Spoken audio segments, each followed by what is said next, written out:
The point we have is stomach 36. Zusani, leg 3 miles. And it has the name leg 3 miles for a couple of different reasons, depending on which story you want to go by. One of the stories as to why it's called leg 3 miles, well, not stories, but one of the reasons is that the armies would be marching for long, stretches, and for them to be able to go that extra mile, we would say in the West, or for them to be able to go the extra 3 or few miles, they would do in.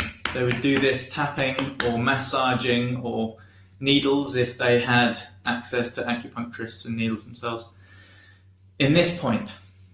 And it would, as it says there, tonify the chi and the blood. So tonify, if you think to tone, like toning muscles, then this strengthens. It tones up the chi and the blood, and it is the most tonifying point in the entire body. And that's really saying something. It harmonizes the stomach and the spleen.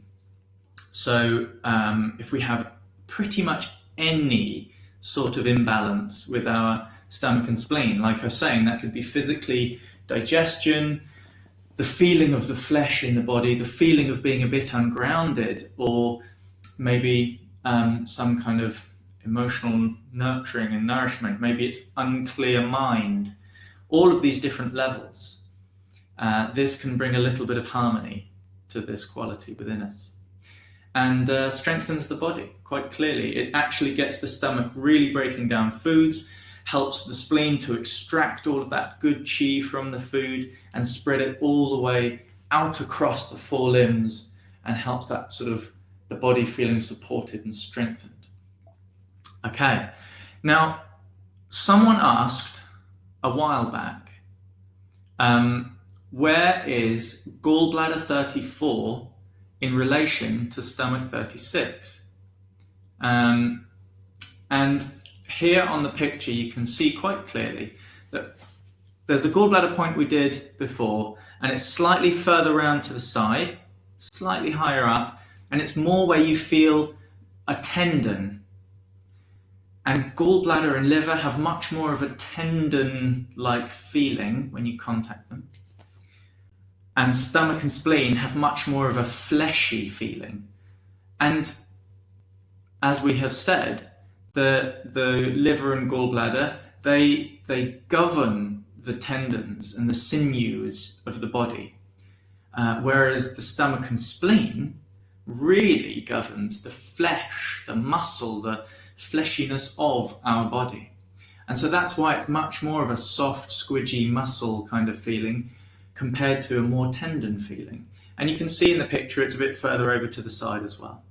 Now, I'm going to drop this down so you can really see. No, wait, how do I get rid of this slide? Like that. There we go. So here's my leg. Here's the kneecap. You can kind of see a bit more of the bony kind of like aspect. So we're going to come down the outside, and my shin bone is here.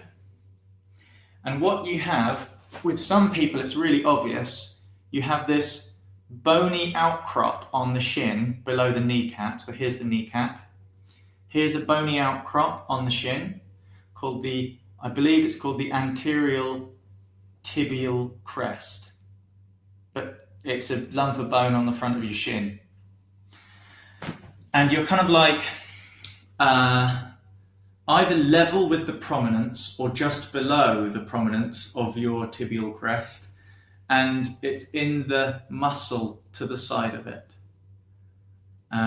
This is another one of those points where the whole area here is just like, that's all accessible stomach 36. You don't have to be really precise about this. So let us squeeze in. Now, it's quite a firm muscle, and it can be quite an odd thing to get in contact with sometimes. So, for instance, let's do a couple of different ways of contacting it and see what it's like. So feel down from the kneecap, find the bit of bone, and then the muscle that starts, and try to sort of, and you might just be having to squeeze at first. Where is this muscle? Squeezing with the hand. And just get into that top of the muscle. And maybe, okay, so it can feel a bit tender. It does for me today. And so then you can get the other hand on top and you let the sort of weight of your arms relax and it just sinks in a bit more. And then you're not having to use force to squeeze. So there's one way of working it. Using the weight, sinking in, sinking in. Oh, lovely. Oh, such a nice point. Now, I didn't explain the other way that the point is named leg 3 mile. I explained about the armies crossing with their marches and working the point. The other explanation is that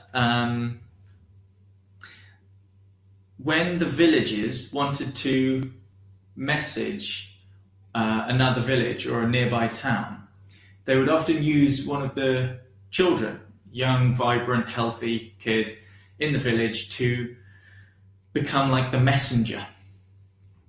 And so this messenger kid would like grab a load of messages, put it in a rucksack type thing, and just run from one village to another to pass on the messages. And then any messages that were coming back, they'd run back to the village they came from. Now, it might be that they need to stop on the way because they're going to be pretty tired. And so they would massage this area, especially if the message needed to be got there quickly. Okay, so this is one way we can work it. It's sinking, sinking. And it's that relaxing of the shoulders and the arms that allows chi to flow more freely through our arms. And the weight of the hands then become like a sinking into the point. Jenny, you said, so good, I can feel my mind clearing. That's grand, that's grand. It's becoming a little less tender for me, I can say. So there's one way we can work it. Now let's go to the other leg. So again, kneecap. And then we've got the shin bone, and then we've got the muscle in the outside of the shin bone. So another way to find it is, here you can see my kneecap a bit more obviously. You can do this from the lower border and lower corner of the patella of the kneecap. Alex, it's excruciatingly good. Yeah, it's pretty sore sometimes. Two thumbs width down, and then into the muscle below that corner. That's another way of finding it. And turn the right way. A great way is just doing a loose fist doing. And do this from the corner of your kneecap. Find the edge of the bone and just go down, sort of like, a few taps down. And notice, does it feel any different from when you were sinking in? When you were sinking in with the feeling of finding it with your fingers and then letting the arms relax and sink in. Tapping it down like this. What's different about the feeling of working the point? Maybe there's no difference for you. Maybe there's a little bit of difference. Maybe it's wildly different. I mean, for me it feels different because it's more of a whacking it than a squeezing it. And that's more like a waking up than a sinking in. But in a sense, the tenderness that is in there is kind of similar. It's also still tender on this side. Okay, I'm starting to tie my arm, so I need to let go of that a bit. So how's that feeling now? Oh, God. So Bobby, is that Bobby? Yeah, Bobby, you're saying very tender, but you can feel it moving into your foot. Nice. Yeah. Be interesting to see exactly where into your foot that goes, because the channel does go down to a particular toe. It goes down to, oh, hang on, the toe next to, which toe is it? Hang on, where's my foot? The toe next to your big toe. And Kim, can it be helping my ears to clear? That's a really good question. Yes, in some ways, directly or indirectly. It tonifies the whole body, Dinah is saying, so meridians that relate to ear will also benefit. And because when we have phlegm and damp and cloggy upness, that tends to come from the chi of our stomach and spleen not being so clear, it might take a little bit longer to clear phlegm and damp by working these sorts of points, but maybe also it's helping to just shift a bit of the damp around because things are getting moving.